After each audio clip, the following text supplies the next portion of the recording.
him or her in your 70s. Because then, the paper, may double tape siya, you can form a circle. It forms the two rings for the CFC logo. And then for the singles, okay, or the SOL members, you will see there because there are two hashtags there. One hashtag is a popular hashtag. It says, sa tamang panahon. And then, or in English, in God's time. So, ano yun? Sa tamang panahon, you will also be members of the CFC or you get the family, or you will be leaders also. That's in relation to the talk that I gave earlier. In the family is where you build future leaders and future members of the community. So that's why it looks like a watch because it's at the right time. Okay, and then for the couple, it's like a combined ring. So you fold it, put them together, interlink them like this. Interlink with the others. May double tape yan. Like this. And you go. For the couples, like this. So that nagsama yung, ginawa ko lang yung good morals ng sikat na album ngayon. Which is yung two popular songs nila because nakatatak siya sa couples. God gave me you and loving you till we're 70s. Kung nag-agree kayo. And sa mga sikas naman, sa tamang panahon. In God's time. Okay, thank you. God bless. Roalen. Thank you so much, Roalen.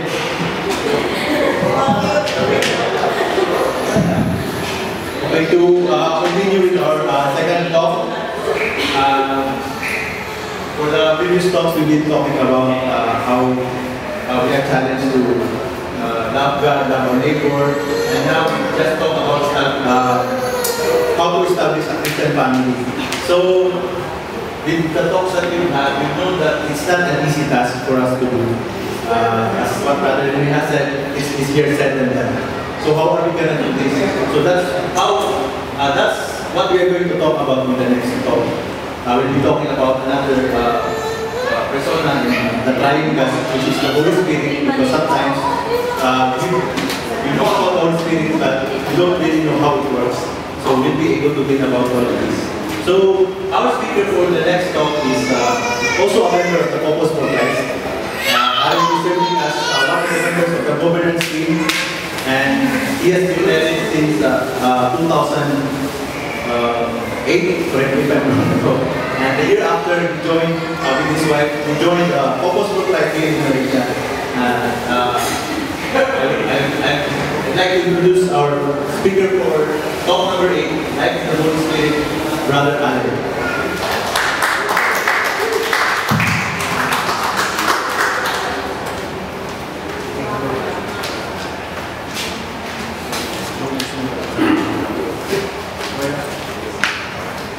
Afternoon.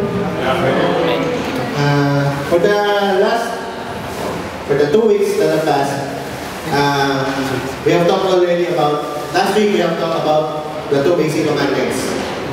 Loving our God and loving our neighbor. And earlier, Brother Rene has imparted to us how a Christian family should be. How a Christian family should exist in this world. In this modern and yet unrealistic world. So, with all the things that we have learned for the past 2 weeks, it's kind of challenging for us to really love our God, to really love our neighbor, and when you have a family, how to become a good father, or how to become a good mother to your children, or how to be a good spouse to their spouse. So right now, we're going to talk about one important aspect of our Christian life, which is life in the Holy Spirit. Basically, this talk is very important because right now, when we look about it, all the negative things that are happening in this world right now are just simply because our religion or our faith is just simply definitely not powerful. We are not powerful enough. We are not authoritative enough with regards to our faith. So, but when we look at the ancient history, the ancient Christians are the very first Christians, the very first disciples of God. It's not like that. They were powerful. They were dynamic. They were strong, even though they were just few. Imagine from just a simple set in Jerusalem until they conquered eventually the Roman Empire. It's because it's the work of the Holy Spirit. From St. Paul is the one who, we can address St. Paul as the one who basically literally changed Syria. And you know the story of St. Paul, right? Basically, St. Paul is one of my favorite saints. Basically, just because of his life story. He's basically the role model for me on how to be a Christian should be. Imagine that. And then, when they were starting, imagine the group of people that Jesus have collected. And then suddenly your master goes to heaven. What would you feel? Would you feel empowered? Would you feel? Can you still continue to do the task that He has given you, even though you know your master have left you already? I don't think so. So that's why when they started to evangelize, the environment or the world around them, it's because of the Holy Spirit. It's the work of the Holy Spirit. It's the same Spirit that have transformed St. Paul to be one of the most effective and trustworthy disciples of God. Eventually, the whole of Roman Empire, we can attribute the conversion of the whole Roman Empire through the conversion of Emperor Constantine. And through that conversion also, it's because of the Holy Spirit. It's not just because of the work of the disciples.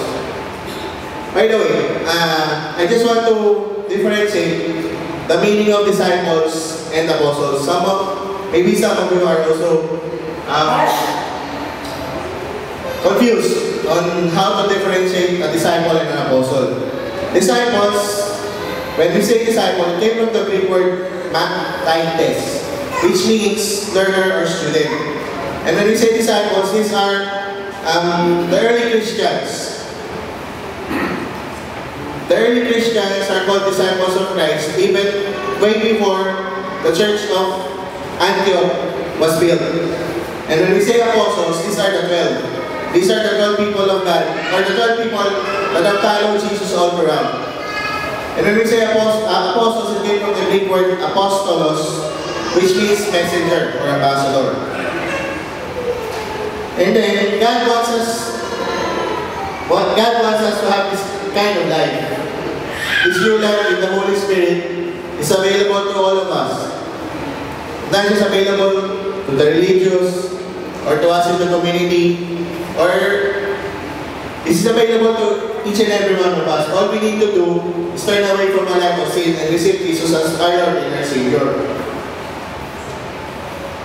And then the starting point for understanding life in the Holy Spirit is to realize that true Christian living is not really based on our own power.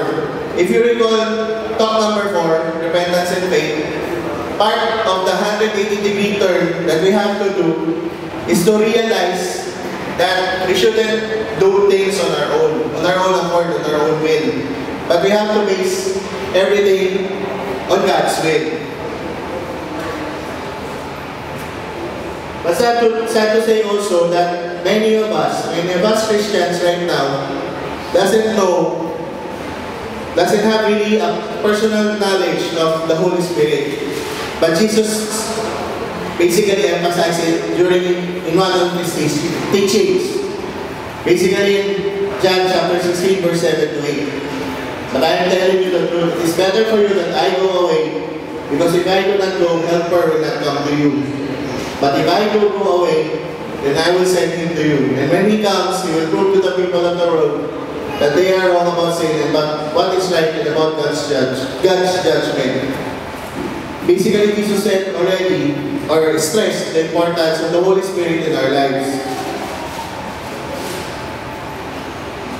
When we receive the Holy Spirit, basically, we gain three things. First is a union with God. And when we say union with God, we can have a new relationship with God the Father and with Jesus as His Son. A more personal, a more deep relationship, living relationship with God and Jesus. As stated in Ephesians chapter 2 verse 18, it is through Christ that all of us are able to come in the one Spirit into the presence of the Father. Second, that we gain is a new nature. We receive the spiritual power for living the Christian life. We become a new creature. We become a new creation of God. As stated in Book 2 of Corinthians chapter 5 verse 17, anyone who is joined to Christ is a new being. The old is gone, the new has come. The new creature meaning we're not running our lives on our own. We're basically relying more on God and the Holy Spirit. Third, it gives us the power to act as Jesus' witnesses. And basically, Jesus Himself promised the Holy Spirit. When he promised the Holy Spirit, He also told the disciples to do one thing.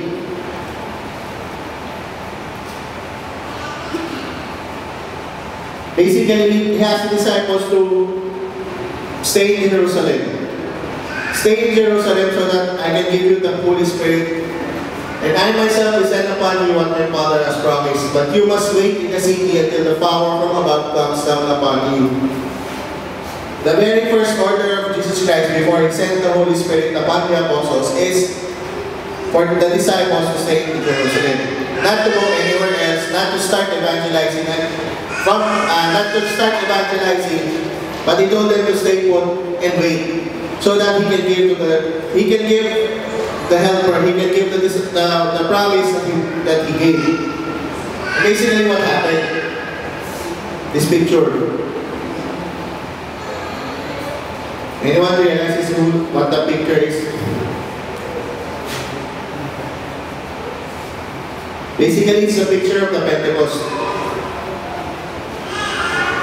The Pentecost is a Jewish holiday which happens 50 days after the Jewish Passover. And when the Pentecost came, the Holy Spirit came upon the disciples, came upon those people. And what happened during that scene? It was an exciting event. It was like a strong wind. It was like a typhoon outside, but it's not really a typhoon. And then the disciples started speaking in tongues. And when I say speaking in tongues, you're talking a language that you're not familiar of. We're talking about something that you're not really known to do it. And then those people who have witnessed it and doesn't know it, just told everyone else, they're all drunk, the disciples are all drunk. But what did Peter say? Peter said, no, we're not drunk, it's only 9 in the morning. It's only 9 in the morning, why can we be drunk? So, he just simply emphasized that the book of Joel, the prophecies in the book of Joel, is just starting to happen. And from then on, Peter proclaims the gospel. He started evangelizing. He started to evangelize the good news. And also, he told the very first witnesses what our response should be. And then from that point onwards, those people whom we have known in the gospel to be fearful, who were hiding inside their rooms when Jesus has died, suddenly became bold, suddenly became powerful, suddenly became enigmatic. It's because of the Holy Spirit. And then others also received the Holy Spirit as well. The Samaritans. In Acts chapter 8, verse 14 to 17, basically, Peter and John went to Samaria and placed their hands on them. And all those people received the Holy Spirit. Also Cornelius, also the Gentiles. In Acts chapter 10, verse 44 to 46, the Holy Spirit came down on all those who were listening to Peter.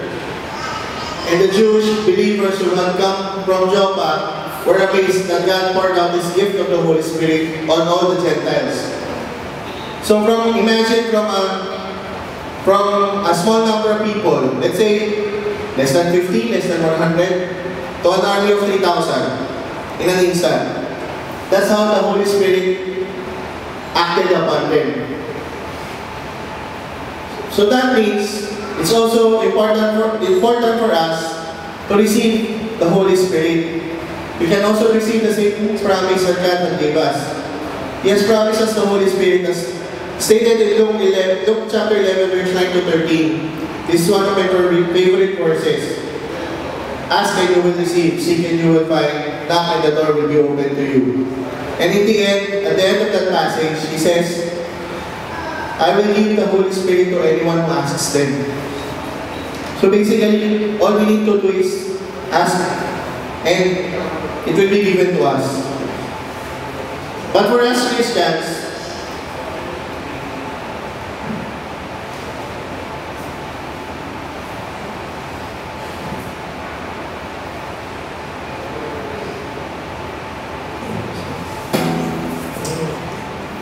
my slides are kind of messed up. But for us Christians, this is not the first time that we are about to receive the Holy Spirit.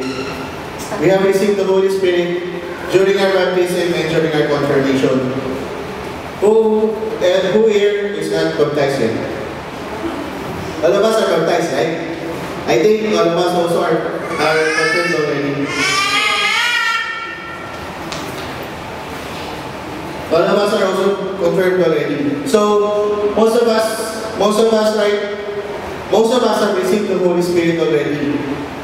So all we need to do is just to tap on that power. Next week, we can expect that kind of experience. Next week, we can expect the same Spirit that came down upon the disciples to also come down on us. We will experience also the same relationship with Jesus. We can also receive, you can also do what I'm doing right now, which is talking to each and every one of us.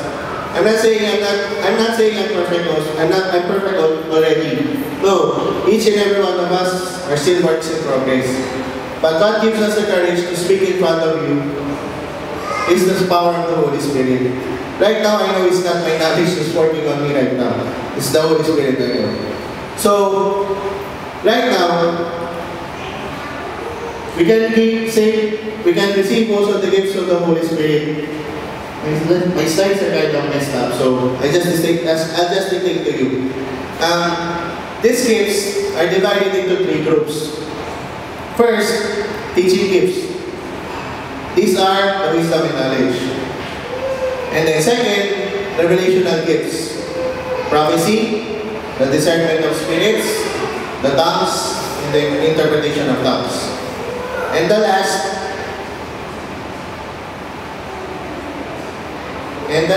is the revelational gifts. The side gifts. Faith, healing, and miracles. Basically, right now, we're ending Module 2. We're now already 60% complete of the CLP. So by this week, you'll have your own one-to-one again with your group discussion leaders. And your group discussion leaders will discuss to you more on all these gifts that I've been telling you. Wisdom and knowledge, faith, healing and miracles, prophecy, discernment of spirits, tongues, and interpretation of tongues. Basically, what I can stress importance of on the spirit, on the gifts, is basically the gift of tongues. Because this gift is a common experience when the Holy Spirit came down upon the apostles. So, when I say it's important, it's a gift from God. So, when you kind of experience that kind of gift next week, you shouldn't be afraid, you shouldn't be startled, you shouldn't be noticeable of anything happening around you. You should focus on God. Once we receive it, it can have great consequences. It can have great consequences in our spiritual life. Because our prayer suddenly turns around 180 degrees. You can speak other language. Because basically, when we pray in tongues, it's like we're praying an angelic prayer. It's a prayer of angels, basically. And when we pray that kind of prayer, the devil doesn't know what we're saying. Doesn't understand what we're saying. So he will back off. He will not intimidate you when you're praying. He will not try to disturb you when you're praying. So right now we also need to avoid the obstacles in receiving God's gift. And what are those obstacles?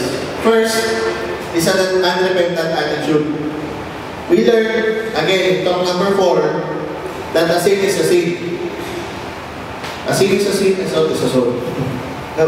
And then, when we say sin, it's a sin. We don't sugarcoat it. We don't justify what we're doing it, why we're doing it. It's there, everyone is doing it, so I should do it. No. Sin is a sin. Period.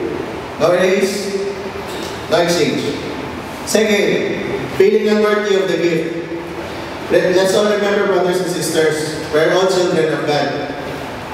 He already promised us the Holy Spirit. So why would us feel unworthy of this gift? Third, fear. Fear of you're looking like someone like crazy because you're speaking in tongues, or you're feeling of what others think what you're doing is out of this world. No. Always remember that it's a gift from God. Fourth, doubt. Brother Alan is just making a fool of me. I'm doubting you. No. All we're saying is all based in the Bible. We're all based in the Bible. So don't doubt the Word of God. Fifth, pride, or an attitude of not wanting the gift. I don't need that. I already can worship God on my own. Or I don't want those gifts. Last, being selective of the gifts that we want to receive. Or I only want to receive wisdom, I only want to receive knowledge, I only want to receive prophecy so that I can do fortune telling. No, it's not like that. It's God who decides what He gives on each and every one of us. But basically, He gives it all to us. All we can do is harness each and every one of it. So right now,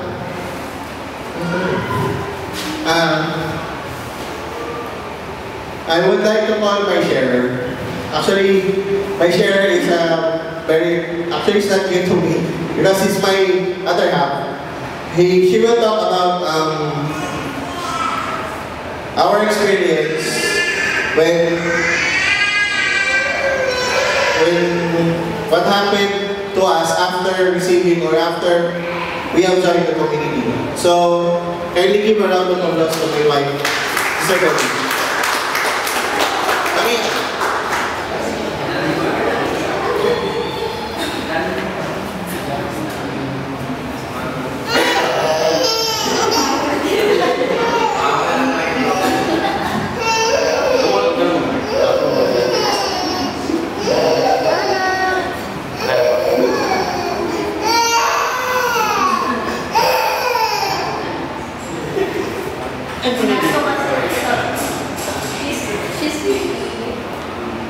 Her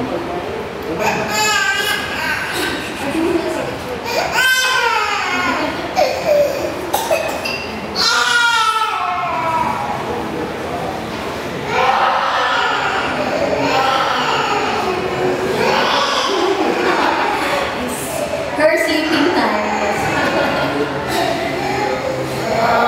Brothers and sisters, good afternoon. For 10 years after my graduation in college, I used to live independently. During that time, my siblings had already families, so I just did my own. I just visited them during weekends after my service in the church because I sing in the choir. So I actually own my schedule, so it's so relaxed. And then I was rude that time because I am still young and strong. I say rude because sometimes we stay late with my friends whenever we arrange for some activities. So I didn't realize that I can still do more than only singing in the church until I joined the CLP. Brother Alan and I joined the CFC after our marriage. It was we joined the CLP through a couple who conducted our pre-tenure here in Malaysia. So during that time, I was also pregnant with my eldest son, who is 6 years old already. And now we are having four children. They're still all our kids. So imagine that I have a spouse, I have 4 children. It's like multiplication of my own self. It would make you depressed if you cannot get it, right? But because of the CFC, through the CLP, this is the service that we have. We are so happy because through this we know more, we know God more, we know His goodness and love. Amen? Amen. So, brothers and sisters, what else that I want to share? Just like the sharer here, Brother Lanen, Brother Allen, and Sister Dorothy, we don't want you to be inspired second hand by the Holy Spirit. We want you to experience it firsthand. So what you are going to do is just simply empty yourself with all the grudges. With the coming weeks, you just be conscious of just live simply. And then allow yourself to be empty so that in the coming weekend, you will experience the Holy Spirit firsthand, not just secondhand, by the inspiration that you get from Him.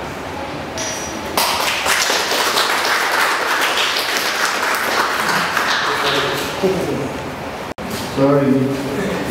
No, Hannah doesn't want to sleep on others' arms. That's why. So, thank you, Mommy. Basically, that's it.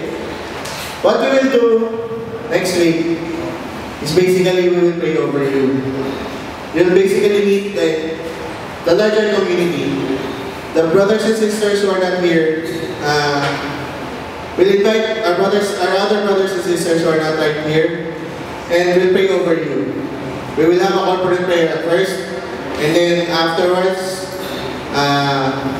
a talk, and then afterwards, you'll remain on your own seat, and the group discussion leader will get you one by one to be prayed over. But when we do the prayer over, we will start with the recitation of the commitment of Christ. Don't worry about it. We'll provide for it next week. So just be prepared to pray to be prayed over this next week. So when your DGL next week or during this week meets you one-to-one, just prepare yourself for the one-on-one. Think of the things that you want to know more of, especially the tips. And then, so that take the opportunity of the one-to-ones this week with your DJs to clear up anything that you